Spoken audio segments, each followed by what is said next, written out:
et bienvenue sur ce nouveau tutoriel. Aujourd'hui, nous allons voir les listes et tableaux dynamiques. Alors, on se rend sur les commandes clients et on découvre donc les nouveaux tableaux dynamiques. Qu'est-ce qu'ils ont de dynamique ces tableaux? Premièrement, ces tableaux, ils ont une recherche dynamique. C'est-à-dire que si je tape par exemple début de Aix-en-Provence, je vais pouvoir filtrer, je dirais, les éléments donc du tableau qui vont directement comporter ces filtres.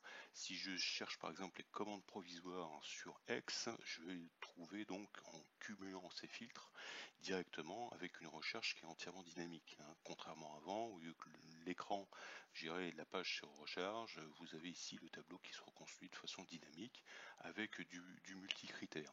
Donc comment se présente le tableau, hein, et si on compare par rapport aux anciens tableaux, les anciens tableaux, hein, donc sont reconnaissables parce que il y a une ligne continue ici. Là vous avez une ligne discontinue et puis vous avez de nouveaux boutons ici que vous n'aviez pas ici. Alors qu'est-ce qui renferme ces nouveaux tableaux? Ils renferment donc la possibilité, donc par survol ou par clic suivant que je me trouve sur un PC ou sur un mobile, de pouvoir faire apparaître de nouvelles colonnes. Alors de nouvelles colonnes, par exemple, nous n'avions pas dans les idées commandes la possibilité de faire apparaître le code postal de la ville, par exemple, précédemment, hein. Donc si j'active ici code postal, ça va permettre donc de faire apparaître dans la liste des commandes le code postal avec son filtre associé, bien évidemment. Donc ça c'est le premier point. Deuxième point, donc vous avez la possibilité de pouvoir modifier dynamiquement ici le nombre d'éléments affichés par page, sachant que bien évidemment plus le nombre d'éléments par page va être important, plus il va y avoir je dirais une latence, je dirais, sur l'affichage des données, hein, ce qui est normal. Donc de façon générale, vous rencontrez une petite latence d'une seconde et demie sur les changements de colonnes, des choses comme ça, parce que là, votre logiciel, il travaille derrière la scène, hein, c'est la reconstruction dynamique se fait, donc c'est pour ça que vous avez éventuellement ce petit écart je dirais, d'affichage. Donc, deuxième point, vous avez la possibilité, vous voyez, de cliquer ou décliquer sur des lignes. Ça, c'est utile quand on est à deux, par exemple, pour travailler sur un tableau et qu'on veut se montrer des données. Donc ça, c'est la possibilité de sélectionner ou de désélectionner, je dirais, les lignes. Cette sélection, ensuite, elle peut s'exporter.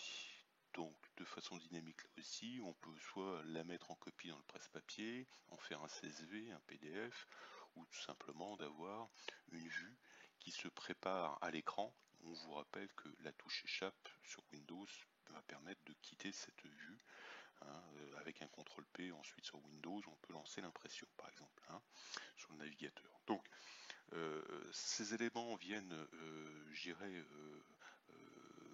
renforcer, je dirais, votre capacité à manipuler vos données. Vous avez bien évidemment ici le symbole que cette liste est filtrée et triée sur la date de commande, parce que vous voyez ici, le petit picto est en bleu.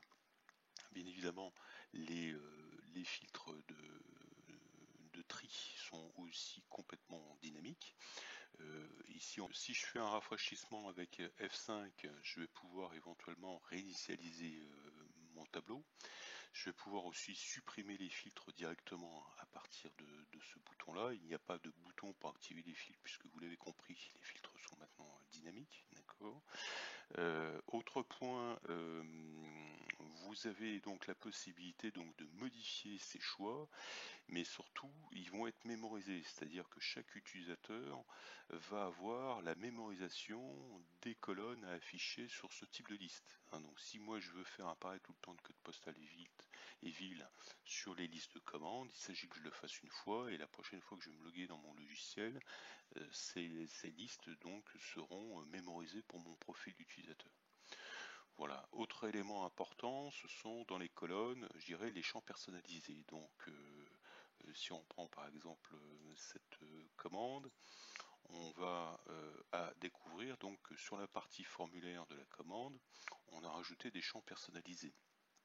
ces champs personnalisés, je vous rappelle, ils sont ajoutables sur beaucoup d'éléments de votre logiciel de Libre de Li+, notamment les commandes, les devis, les factures, les projets, les tirs, les contacts, etc. Et ces éléments de liste donc se permettent de personnaliser le logiciel. Ça, vous pouvez le faire vous-même, hein. Il y a une petite formation qui est très utile là-dessus, qui vous permet de personnaliser votre logiciel et de pouvoir rentrer d'autres données, hein. Donc par exemple, si je prends l'exemple ici sur le bouton radio, donc on a rentré, on nomme une donnée, hein, qu'on souhaite personnaliser, qu'on souhaiterait rentrer avec un choix A ou un choix B par exemple présenté sous forme d'un bouton radio.